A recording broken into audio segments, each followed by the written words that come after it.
dengan telinga kita. Tadi akan mendesak genang telinga dan itu akan membuat genang telinga kita pecah. Sudah bermasalah, ya kan? Dan seterusnya akan terus bermasalah kalau tidak diobati. Infeksi yang kedua, karena itu karena korek kuping nggak boleh. Ya, itu di tahun lalu.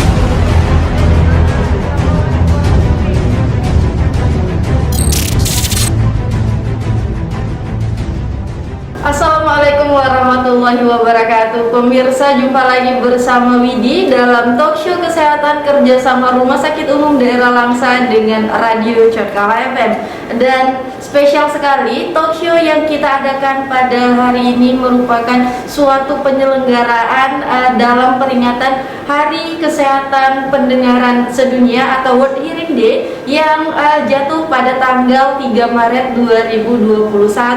Dan talk show hari ini juga kita siarkan secara langsung melalui fanspage RSUD Langsa atau Rumah Sakit Umum Daerah Langsa. Jadi kepada seluruh pemirsa yang ada di rumah yang sedang menyaksikan talk show ini secara langsung bisa melayangkan pertanyaan di kolom komentar. Dan tidak usah berlama-lama karena narasumber kita yang luar biasa sudah hadir pada hari ini. Kita sapa dulu. Assalamualaikum Ibu. Waalaikumsalam warahmatullahi. Pemirsa, Swi diperkenalkan dulu narasumber kita pada hari ini yaitu Ibu Dr. Cut Elvira Novita, spesialis THT KIR. Benar ya Bu ya? Benar. Oke Bu, mungkin agar lebih dekat dengan pendengar nih Bu, boleh dijabarkan lagi atau diperkenalkan secara lebih mendalam lagi sebenarnya narasumber kita ini siapa nih Bu? Oke, baik, saya Dr. Cut Elvira Novita, spesialis THT KL. Kepanjangannya adalah telinga, hidung, tenggorok, dan kepala leher. Kepala leher, jadi Iya. semua ya Ibu ya? Iya, kemudian saya setelah bekerja di Rumah Sakit Umum Daerah Langsa kurang lebih 6 tahun sebagai dokter spesialis THT KL. Oke. Dan tahun lalu kita juga jumpa di momen yang sama. Benar. Ya, Ibu ya, momen peringatan World Hearing Day. Ya, benar benar. ya, Ibu. Nah, kenapa sih Ibu nih kok harus diperingati setiap tahun, sebenarnya ada apa ya? Oke, baik. Yang tahun lalu kita juga ketemu ya, Iya, benar. sama-sama bekerja sama dari Rumah Sakit Langsa dengan Codkala FM.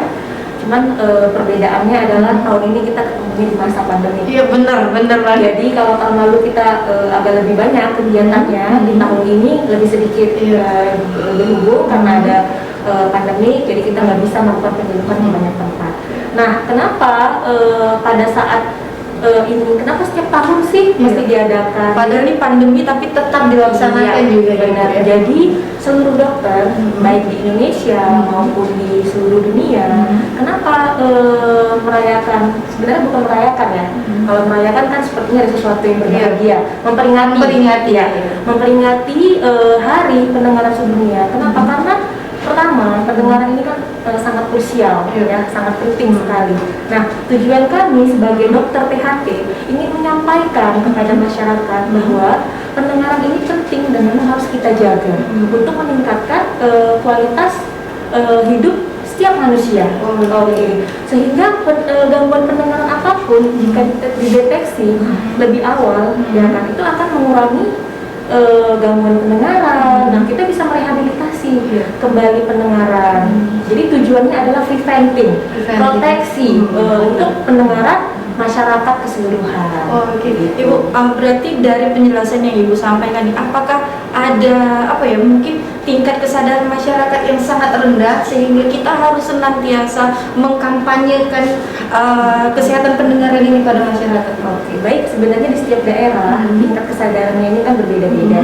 Jadi kita anggap suatu daerah ini sama. Nah, kita kepinginnya para dokter THT di sini agar masyarakat ini bisa aware terhadap gangguan pendengaran. Coba bayangkan kalau misalnya kita ada gangguan pendengaran, jadi sebenarnya kan kalau gangguan pendengaran ini mulai dari kecil sampai dewasa. Nah, coba bayangkan ketika kita hilang pendengaran, bagaimana sunyinya dunia ini? Kita tidak bisa berkomunikasi. Nah, tujuan dari dokter THT di sini untuk mengkampanyekan masalah pendengaran ini adalah supaya masyarakat, kami ada loh untuk masyarakat, dokter THT ada loh. Kalau misalnya ada masalah gangguan pendengaran, mulai dari bayi sejak lahir sampai tua, itu kita akan cari solusinya sehingga kualitas hidup masyarakat itu akan baik. Oh. Itu tujuannya. Jadi preventingnya itu dan rehabilitasinya kita jaga sebagai dokter THT. Oke, luar biasa sekali ya dokter. Iya. Nah mungkin dokter sedikit nih dokter, untuk kasus bayi baru lahir ya dokter, ini sejak kapan manusia itu bisa dideteksi bahwa oh ini terjadi gangguan pendengaran gitu? Karena kalau anak bayi kan belum bisa berkomunikasi gitu dokter ya. Iya, sebenarnya kalau untuk di rumah sakit ya, untuk rumah sakit besar ada beberapa. Jadi untuk bayi baru lahir ada screening. Nama screeningnya adalah OKI, ya untuk melihat apakah ada gangguan pendengaran. Ya, oke. Nah, nanti akan diulang lagi. Tetapi kalau misalnya kita, ya kebetulan kita tidak terlalu besar ya daerahnya, jadi rumah sakitnya pun kita tidak punya OAI-nya tersebut. Jadi biasanya sebenarnya ibunya harus orang tua harus benar-benar memperhatikan. Jadi usia anaknya misalnya kalau 3 bulan, kira-kira dia respon kontak nggak sama orang tua ketika dipanggil, kan belum bisa bicara, minimal respon, matanya kita lihat kemana. Terus kalau misalnya ada suara berisik atau misalnya kayak tertutup pintu, ya kan, minimal dia kaget. Berarti lebih kepada bahasa nonverbalnya si bayi gitu ya, benar. dokter, ya. Itu di awal. Nah, jangan sudah lama, jadi misalnya kayak sudah 1 tahun dia belum bisa mengucapkan papa mama. Oh, berarti 1 tahun itu merupakan waktu yang sudah terlambat ya, karena orang tua malah datang ke praktek saya sudah umur 2 tahun, anaknya cuma bisa ngomong maaf Pak. Nah, sebenarnya kalau kita bikin kayak usaha untuk berusaha mengetes sederhana, kita tepuk tangan pun di telinga anaknya misalnya nggak dengar gitu kan, tapi itu sudah terlambat. Jadi sebenarnya paling dini pada saat bayi baru lahir. Kalau tidak pun ya seperti yang tadi Widi katakan, jadi ketika nonverbal itu harus kita perhatikan anak kita respon nggak terhadap rangsangan dini. Makanya kan kadang-kadang kan dikasih stimulan ya, bunyi kerincing-kerincing, mainan-mainan gitu dia ya, berusaha melihat nggak ke arah sumber bunyi itu sebenarnya cara yang sederhana. Oke, benar. Nah dokter, ini kan kita sedang dalam masa pandemi nih dokter ya, dan kebetulan juga tema yang kita angkat hari ini adalah menjaga pendengaran di masa pandemi. Nah, untuk pengobatan THT ini sendiri gimana nih dokter di masa pandemi? Kan ya kita tahu bersama nggak bahwa banyak orang yang terlalu takut gitu mungkin ya dokter. Ini tanggapan dokter gimana? Ya sebenarnya kalau untuk masalah pandemi saya rasa rasa takut itu adalah hal yang paling wajar ya. Jangankan Widi, saya pun pas waktu sebagai dokter yang kita tetap takut, tapi takut itu jangan kita jadikan sebagai alasan untuk tidak berobat. Sama kayak saya juga sebenarnya kalau dipikir-pikir pasien THT itu kan rata-rata ada yang penciumannya tidak ada, dan itu kan merupakan gejala awal COVID dan ada COVID. Sebenarnya kalau ditanya dari hati yang paling dalam, ya pastilah takut. Namanya juga manusia ya kan. Tetapi seiring dengan sejalan ya kita sudah menjalani kehidupan new normal, ya kan. Jadi kalau dulu mungkin APD-nya tidak ada, jadi kalau misalnya dulu kita pakai APD biasanya cuma jas hujan. Sekarang APD apapun sudah lengkap, mulai dari masker, ya kan, mulai dari penutup pelindung wajah, penutup kepala, segalanya sudah dapat tersedia ya. Jadi kalau saya sudah tidak ada alasan lagi untuk tidak memberikan pelayanan, kecuali ya misalnya saya sakit ya kan, atau memang ada hal yang urgensi lainnya. Tetapi untuk sekarang ini ya saya rasa mudah-mudahan ya dengan ditemukannya vaksin itu juga bisa mengurangi terjadinya COVID-19. Nah, kalau pada pasien sendiri saya rasa sudah tidak perlu lagi ya. Kenapa? Karena kalau misalnya seandainya nih dia gangguan pendengaran, nah mungkin telinganya sakit, dia biarkan. Nah kalau misalnya seandainya itu infeksi telinga tengah, sayang kan kalau misalnya tadinya tidak pecah benang telinganya, kemudian benang telinganya menjadi pecah, nah stagingnya naik. Dan dia nggak datang lagi berobat gara-gara takut kena COVID-nya, enggak, yang ada dia kena teleran, bahasa awamnya. Gitu ya. Jadi ya percuma aja gitu. Jadi ketakutan yang tidak berarti pun ya tidak bisa dibenarkan juga gitu. Karena kan kalau telinga ini sekali kita sudah bermasalah ya kan, ya seterusnya akan terus bermasalah kalau tidak diobati. Nah kan sayang. Jadi telinga ini kan fungsinya memang sebagai special sense, kita memang organ vital. Benar, kita berkomunikasi tidak bisa hanya dengan mulut. Ini contohnya kita berdua ada acara talk show, kalau misalnya kita nggak bisa dengar ya tidak menjadi komunikasi dua arah. Jadi saya rasa tetap harus berobat, karena bagaimanapun kan kalau berobat untuk berobat ke rumah sakit umum Langsa, kan kita tetap mewajibkan protokol kesehatan, ya, mulai dari menggunakan masker, cuci tangan dan lain-lain. Oke, apalagi di masa pandemi ini seperti yang dokter bilang tadi ya, banyak yang kehilangan penciuman itu ya dokter. Iya. Nah, ini bagi masyarakat untuk menyikapi hal ini gimana menurut dokter? Jadi kalau misalnya masyarakat, ini kita agak lari ya sedikit dari topik ya. Kalau misalnya, tapi itu sebenarnya bagian dari THT juga. Jadi kalau misalnya ada gangguan penciuman, ya kan, pertama pikirkan sebelumnya kemana nih, gitu ya. Tapi sekarang sih kayaknya COVID sudah hampir kena sebagian orang, ya, sebagian besar, Sebagian besar ya, dokter. Jadi sebenarnya yang penting adalah kejujuran. Kalau misalnya memang sudah rasanya badan tidak enak, badan meriang-meriang, kemudian penciumannya kurang, datang aja ke instansi terdekat ya, ke rumah sakit umum, bisa datang jumpai, bisa ke saya atau ke dokter paru, ya kan, atau dari IGD, nanti akan dilakukan pemeriksaan asal ada BPJS, itu gratis. Jadi nggak perlu takut soal biaya ya dokter ya. Kemudian kalau misalnya pun dia tidak ada gejala, karena saya tengok pasien yang paling takut itu adalah diisolasi.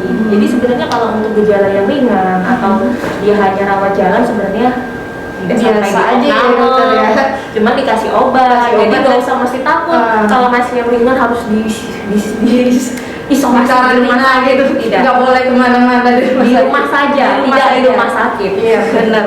Oke, nah Widi ingatkan juga untuk pendengar yang ada di rumah, bagi yang menyaksikan talk show ini secara langsung melalui fanspage Rumah Sakit Umum Daerah Langsa, bisa melayangkan pertanyaan seputar perbincangan kita pada hari ini, karena nanti akan dijawab langsung oleh dokter. Insya Allah. Nggak butuh waktu besok ya dokter ya, langsung sekarang ya. Nah, jadi kita bincang-bincang lagi nih dokter, sebelum ada pertanyaan dari komentar di Facebook kita ya.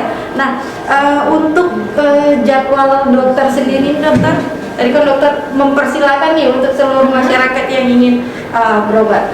Nah, untuk jadwalnya sendiri apakah setiap hari atau ada waktu-waktu khusus dokter? Saya adanya di hari Senin dan Jumat, di setiap minggu di Rumah Sakit Umum Langsa. Senin dan Jumat, iya. Di RSUD Langsa dari pagi sampai sore. Dari pagi sampai pasien selesai. Wow, berarti Tapi kalau selesainya malam? sampai malam ya nggak mungkin lah, ke kantor rumah sakit untuk pendaftarannya udah tutup. Iya. Oke, jadi terbuka ya dokter ya untuk Iya. masyarakat umum. Nah, selanjutnya nih dokter, ada nggak sih dokter pengaruh antara COVID dengan sistem pendengaran kita? Jadi kalau misalnya COVID ya, sampai saat ini kan masih jadi bahan penelitian ya. Jadi kalau untuk masalah COVID ini, jadi COVID ini kayak apa ya, penyakit sejuta wajah, ya bener ya. Penyakit sejuta wajah ya dokter? Bener, karena semua hal dia bisa kena. Ada yang sakit perut, ternyata di swab hasilnya COVID. Ada yang kayaknya kan aku cuma flu aja ya. Kalau di THT yang paling banyak kan justru COVID ini ISPA. Iya, bener ya.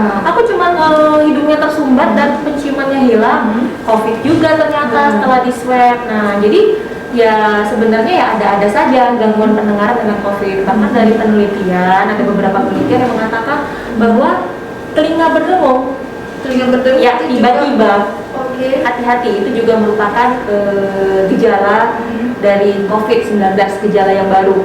Nah, hanya saja penelitiannya ini masih baru. Namanya kita semua belum ada yang siap dengan COVID ini, benar ya? Benar. Jadi tiba-tiba kita langsung terkena pandemi dan kita semua satu Indonesia, satu negara bahkan mungkin worldwide, satu dunia juga nggak siap dengan COVID ini. Ya, jadi kalau dari THT tetap ada. Sebenarnya logika saja, kalaupun tidak COVID, ya kan, gangguan penghidung segala macam, sebenarnya gangguan ISPA ya, contoh ya, infeksi saluran napas atas juga merangsang untuk terjadinya gangguan pendengaran sebagian gitu. Jadi apalagi dengan adanya COVID ya sebenarnya sah-sah saja.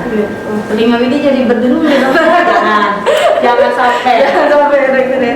Oke, nah sepertinya udah ada satu pertanyaan yang masuk nih dokter dari sahabat kita yang ada di rumah.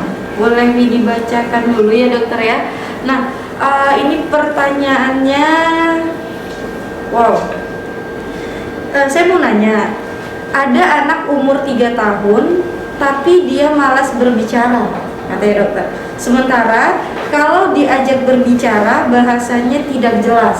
Sementara keluarganya bilang dia malas berbicara. Apakah itu penyakit, Bu? Oh, maksudnya mungkin ini menjadi apa ya? Mengatakan bahwa anaknya malas berbicara gitu, dokter. Ya. Sebenarnya penyakit apa bukan, dokter? Oke, baik. Terima kasih. Jadi kalau misalnya untuk ada pasien dengan usia misalnya 3 tahun, kemudian dia nggak berbicara, ya kan, pertama ibu harus datang ke dokter.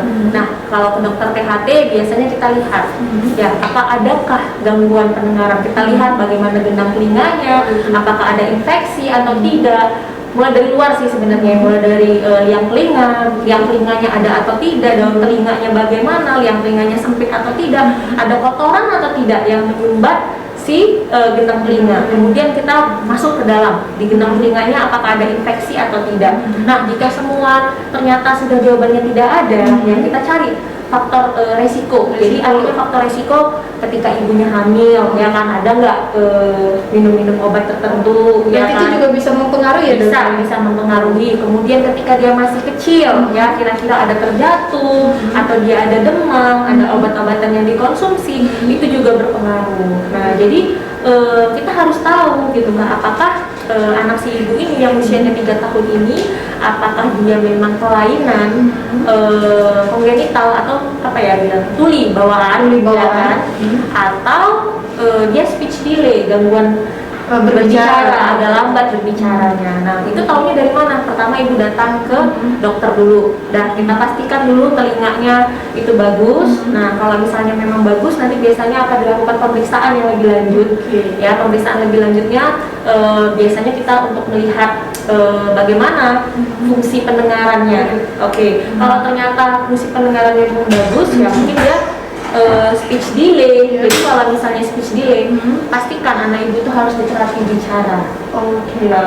Jadi dia ternyata memang pendengarannya sebenarnya ya dia bukan malas berbicara. Nah, coba kita sebagai orang tua ya coba introspeksi ya, kita ajak nggak anak kita berbicara. Itu satu. Nanti stimulus dari keluarga juga benar. Kemudian bagaimana stimulus berbicara kita, penggunaan gadget. Nah, ini juga jadi bayi-bayi ya, untuk anak-anak usia di bawah 1 tahun ke bawah itu screen time-nya betul-betul yang sudah sering terjadi di masyarakat. Kenapa anaknya bolak-balik nggak mau ngomong, kenapa? Dia udah fokus sama gadget. Ya, jadi itu juga harus dihindari. Jadi saya sarankan kepada ibu segera datang kalau ke bagian THT untuk kita lihat apakah ada memang kelainannya di telinga. Nah, untuk memastikan apakah anak ibu memang tuli bawaan ataupun speech delay. Nah, dokter, mohon maaf nih Widi, tertarik sedikit ya dokter ya dari pembahasan dokter tadi. Apakah penyakit pendengaran atau tuli itu bisa menjadi suatu penyakit keturunan, dokter? Sebenarnya tidak. Jadi tapi begini, tidak secara langsung, tapi ketika kita hamil, ya kan, itu kan ada beberapa proses. Nah, prosesnya ini kadang-kadang ada yang mengganggu untuk pertumbuhan bayi. Iya, bukan pertumbuhan bayinya, perkembangan pendengarannya. Jadi pas waktu mungkin dibentuk, ibunya ada demam, ada penyakit tertentu yang membuat dia terkena penyakit, contoh misalnya ibunya hamil kena rubella. Nah, itu juga bisa membuat anaknya nanti tidak bisa mendengar, cacat bawaan gitu. Jadi kalau misalnya banyak kan, misalnya contoh kayak orang bisu, ya anaknya juga tidak bisu. Jadi itu masih sulit dijelaskan. Ya. Tapi kalau misalnya ketika hamil, ya kan, ibunya terkena penyakit atau apa, bisa diturunkan langsung ke anaknya. Nah, dokter, ini yang mungkin masih sering terjadi juga nih dokter, penggunaan kosmetik nih dokter. Apakah itu juga bisa mempengaruhi janin, dokter? Sebenarnya ya dokter ya? Tergantung ya. Jadi kan sebenarnya kalau misalnya penggunaan kosmetik ya, kalau misalnya dia mengandung merkuri ya, yang paling sering sebenarnya cacatnya kan bukan hanya masalah pendengaran juga, ada juga masalah yang lain gitu. Tetapi itu pun penelitiannya secara ilmiah masih agak sulit dijelaskan. Kenapa? Karena kita tidak bisa mengambil sampel ibu hamil, nggak mungkin kan dari sampel. Jadi misalnya ini sengaja si ibu hamil pakai merkuri untuk kita lihat anaknya. Tetapi ada sebagian yang mengatakan misalnya kayak mengecat rambut, ya kan, ada bahan-bahan tertentu atau penggunaan zat yang berbahaya, ada yang mengatakan berpengaruh terhadap kecacatan. Berarti itu bisa masuk ke jaringan-jaringan juga gitu. Iya, benar. Nah, oke dokter. Nah, untuk menyikapi gangguan pendengaran ini sedini mungkin nih dokter ya.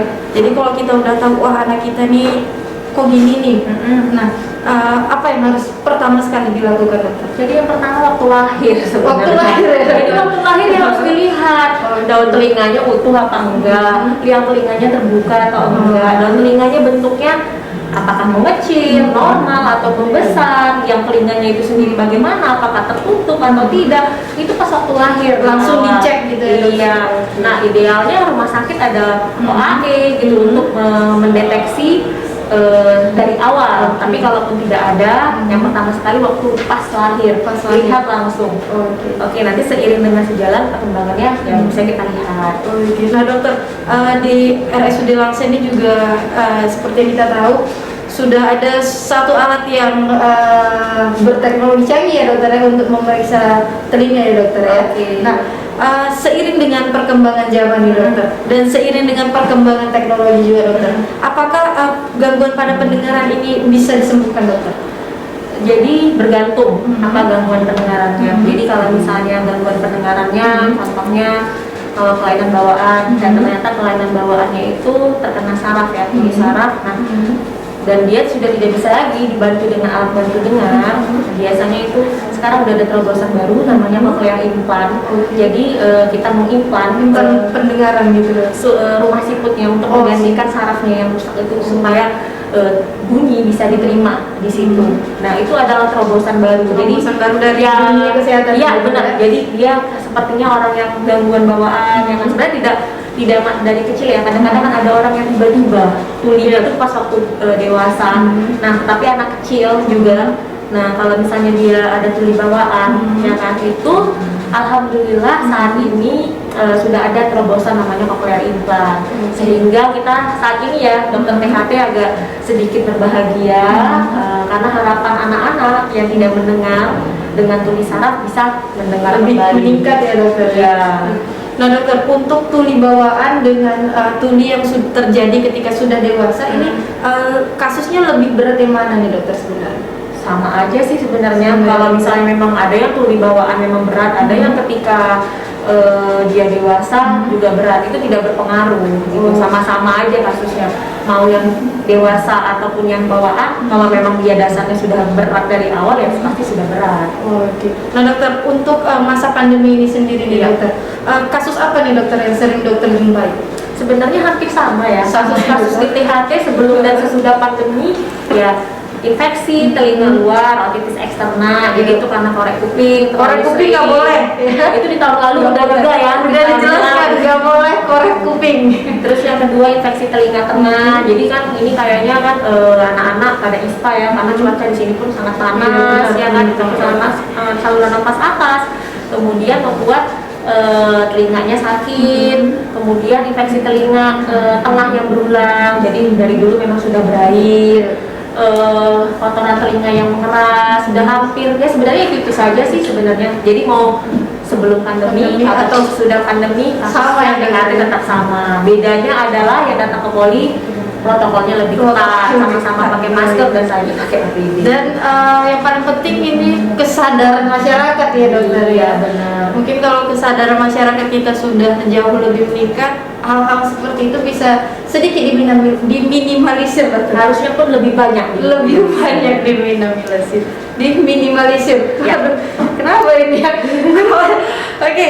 Nah, kita juga udah masuk beberapa pertanyaan juga dokter dari teman-teman kita di Facebook. Ada satu pertanyaan lagi nih dokter, ya. Pertanyaannya, kenapa kadang-kadang anak saya setiap habis berenang telinganya sakit? Apa penyebabnya dan apa pertolongan pertama yang harus saya lakukan? Baik, terima kasih. Saya rasa itu pertanyaan ibu-ibu yang paling sering.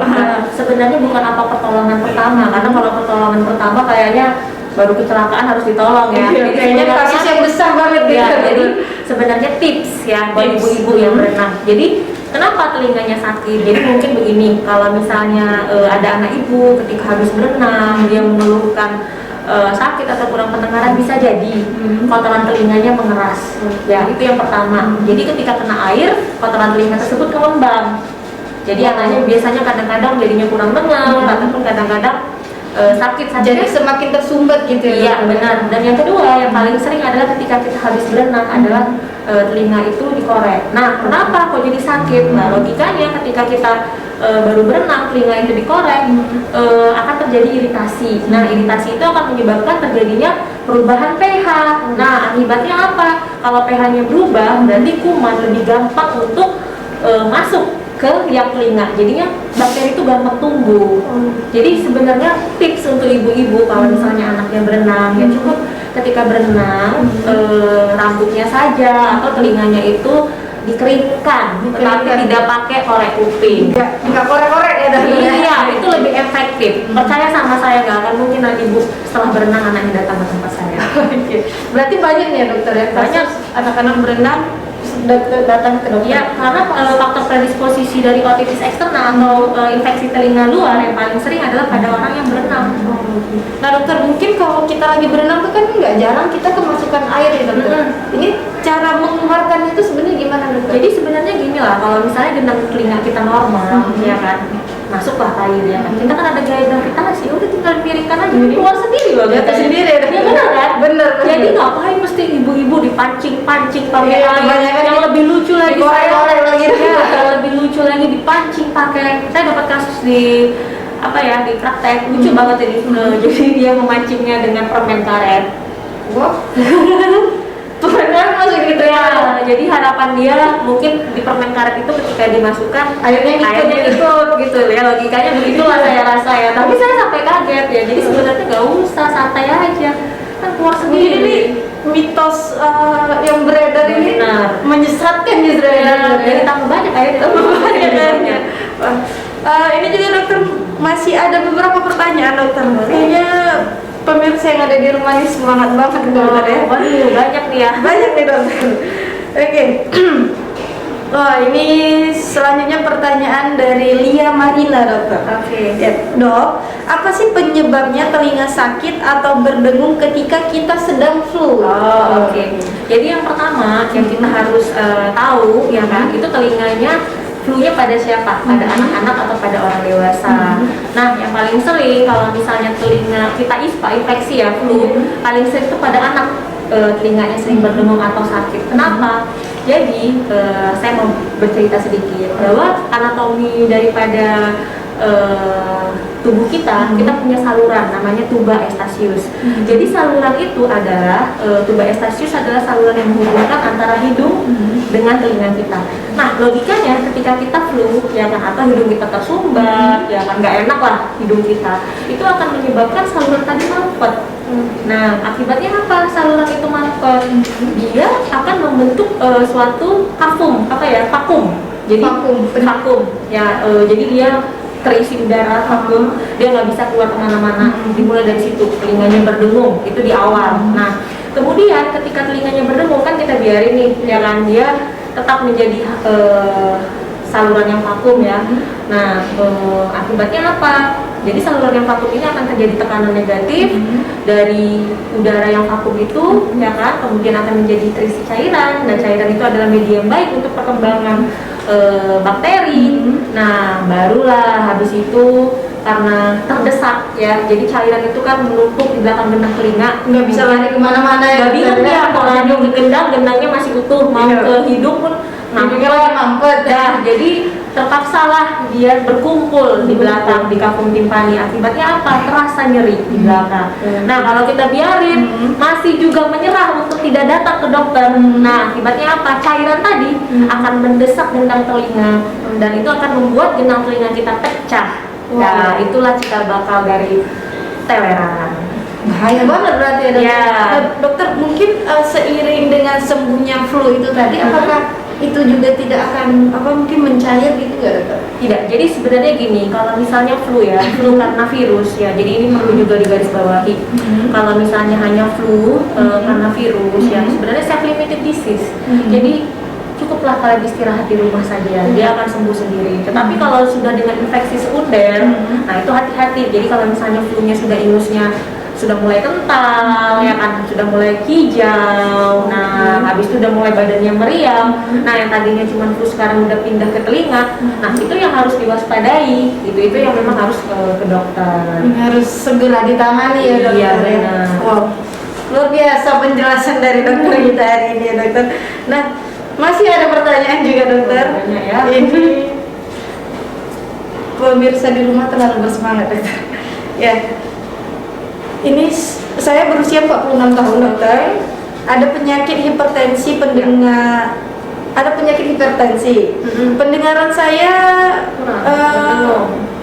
pendengaran saya menurun. Apakah ada hubungannya sakit hipertensi dengan kurangnya pendengaran? Ya, jadi sebenarnya yang paling utama yang ketika kita hipertensi itu kan misalnya tensi kita tinggi. Jadi ketika tensi kita tinggi, yang pertama kali bermasalah kan sebenarnya tubuh ya, gangguan metabolisme. Jadi aliran darah di telinga kita ya jadinya kurang lancar. Dan mungkin di awal sebenarnya berdengung yang biasanya. Jadi hipertensi itu selalu berkaitan dengan berdengung karena kurang lancarnya aliran darah di perifer di telinga ya.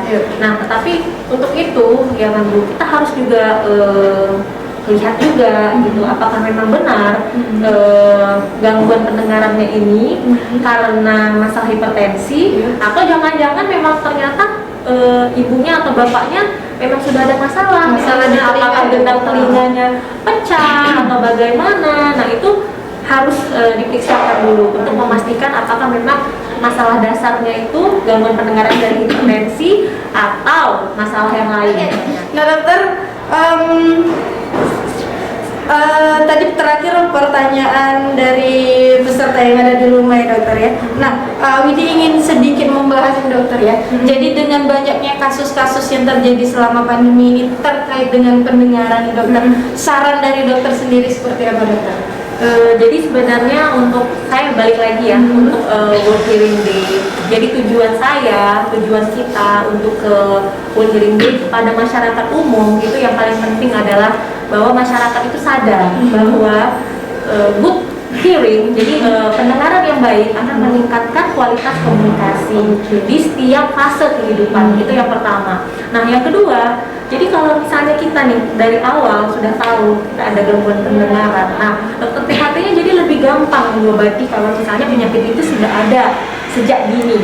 Itu yang kedua. Nah, jadi saran saya meskipun di pandemi kita nggak usah tahan-tahan gitu menurut saya. Kalau memang ada penyakit, cepatlah datang ke dokter. Jangan ditunda-tunda. Nah, jadi saya lihat di sini ada kayak beberapa kasus, contohnya kalau misalnya nih kupingnya berair, alah sembuh sendiri, nggak apa-apa lah itu.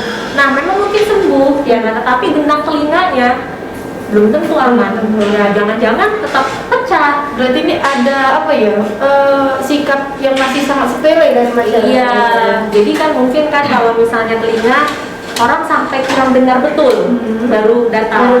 Padahal sebenarnya kalau misalnya sakit itu kan udah merupakan indikasi ya kan untuk kita berobat. Jadi jangan ditunggu-tunggu. Saran saya ya kan semakin lebih cepat ya kita tahu ada gangguan pendengaran, maka semakin baik kualitas hidup kita. Apalagi sepanjang kita hidup kita butuh berkomunikasi ya dokter ya. Gimana cara kita bisa berkomunikasi kalau kita nggak dengar? Benar. Oke. Nah, mungkin nih satu pertanyaan terakhir dari pemirsa yang ada di rumah. Ini dari Bu Intan dokter. Oke. Pertanyaannya, apakah bayi yang lahir prematur bisa mempengaruhi pendengarannya dokter? Jawabannya bisa iya bisa tidak. Berarti 50-50 dokter? Ya, jadi bisa iya, bisa jadi ketika pas waktu pembentukan tidak sempurna ya kan, atau pas waktu proses lahirannya, tetapi bisa juga tidak masalah. Oke, saya contohkan nggak usah jauh-jauh, anak saya kebetulan prematur jadi lahir usia 8 bulan dengan berat 1,8 kilo ya kalau saya tidak salah, tetapi alhamdulillah sampai saat ini tidak ada gangguan pendengaran. Jadi jawabannya bisa iya bisa tidak. Apalagi karena langsung dicek sejak dini ya dokter. Iya benar. Oke.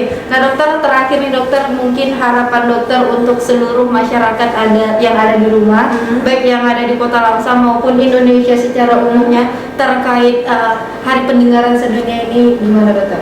Jadi ya ini kayaknya tahun kedua ya, tahun kedua kita ketemu, ya kan. Saya sangat berterima kasih kepada Rumah Sakit Umum Daerah Langsa yang memfasilitasi ya kemudian kepada bagian promosi kesehatan rumah sakit, ya kan, karena tanpa mereka, ya kan, saya juga tidak akan bisa mempromosikan ini. Sebenarnya ini promosinya untuk kepentingan orang banyak, ya, untuk kepentingan semua masyarakat, terutama masyarakat Langsa. Benar banget. Dan yang kedua kepada Cotala, karena saya lihat fanpage-nya banyak ya. Jadi harapan saya dengan adanya saya dan teman-teman di rumah sakit untuk memperingati World Hearing Day ini, saya kepingin dan masyarakat itu lebih apa ya, menjaga ya, dan lebih meningkatkan lebih mewaspadai.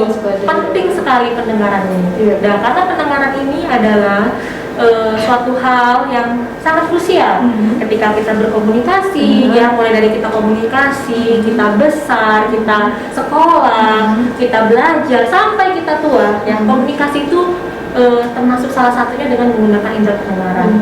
Itu harapan saya yang pertama. Jadi saya kepingin masyarakat ini lebih apa ya, lebih waspada kalau misalnya ada masalah. Terus yang kedua, untuk kasus-kasus yang sebenarnya bisa ditangani lebih dini, ya kan. Nah, dari awal kalau misalnya bisa ditangani lebih dini, saya rasa wah, sebagai dokter THT saya sangat bahagia apabila yang datang ke tempat saya infeksinya masih infeksi yang sedang-sedang, ya kan, sampai tidak perlu operasi atau apa. Dan yang ketiga, untuk beberapa kasus, jadi contohnya misalnya ada apa ya, saya nggak berani sebut ininya ya, instansi yang misalnya menembak, ya kan, itu kan sebenarnya bisa apa ya, mempengaruhi ya, menggunakan earplug untuk mencegah, atau ini pabrik yang sangat bising. Nah, suara-suara mesin. benar, jadi itu kan sebenarnya bisa diprevensi, bisa kita cegah dari awal. Kalau misalnya saya ketemu sama mereka gitu ya. Yang terakhir, ya, kalau misalnya perusahaannya ada kasus-kasus yang memang sudah sering terjadi gangguan pendengarannya ini, infeksinya, nah dia bisa cek reguler gitu. Apalagi zaman sekarang ya kan, kayaknya kan alhamdulillah pemerintah juga bisa ya membantu kita dengan ada layanan BPJS. Kebetulan Rumah Sakit Langsa ini pun ya masyarakatnya kalau BPJS ditanggung gratis sebenarnya, nggak perlu bayar. Ya, jadi sebenarnya udah nggak ada lagi alasan untuk tidak datang ke tempat kami. Oh, jadi sayangi hidupmu, sayangi juga telingamu. Benar. Oke, jadi pemirsa, terima kasih atas segala perhatian, karena kita juga harus segera pamit undur diri, ya dokter ya. Terima kasih dokter atas waktunya dan segala ilmu yang telah diberikan pada kita semua pada hari ini. Untuk seluruh pemirsa yang ada di rumah yang tidak bisa mengikuti siaran ini dari awal, nanti kita akan menayangkan siaran ulangnya di YouTube Radio Cekala FM. Untuk itu nggak perlu takut, nggak perlu khawatir, karena kita akan tayangkan secara lengkap juga, ya dokter. Oke, untuk itu kita harus segera pamit undur diri. Terima kasih atas segala perhatian. Mohon maaf atas segala kekurangan. Wabillahi taufiq wal hidayah. Wassalamualaikum warahmatullahi wabarakatuh. Waalaikumsalam.